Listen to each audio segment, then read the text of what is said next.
Ashra, we were talking about this earlier.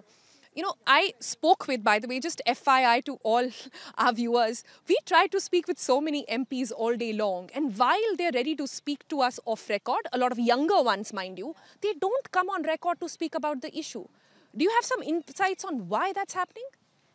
I think the government at the moment is still, Sonal is actually looking at a foolproof plan of what exactly to do, because this was one of the major issues, especially in the state, in the national capital. After 27 years, you come back. So the people were hoping that when you come back with an elaborate plan. Okay, we'll do this, we'll do this, we'll do this. And on the back of that plan, you also give a deadline of sorts. That, okay, maybe you need to give us a year. They could have asked for a year. They could have asked maybe for 2 years, telling the people that these are the problems and we will solve these problems. I think the other problem also, which not just the BJP, the other parties are also feeling, and this is something which Congress MPs have been speaking about, the younger generation, they are the ones who are now scared to come in the national capital.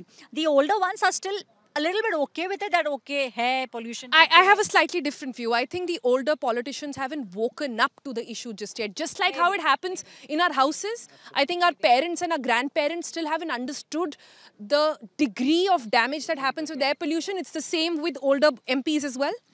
They think that it's okay, just 15 days, maybe to 25 days, that's it. And also the MPs, they do not feel the impact of it, because they are here barely for 20-25 days. Those who are staying in the national capital understand that it's not a 25-day problem. It starts in October and goes on till almost Feb. So this is the timeline where you are staying, and I think the younger people also are understanding, and this is something which the doctors are telling them.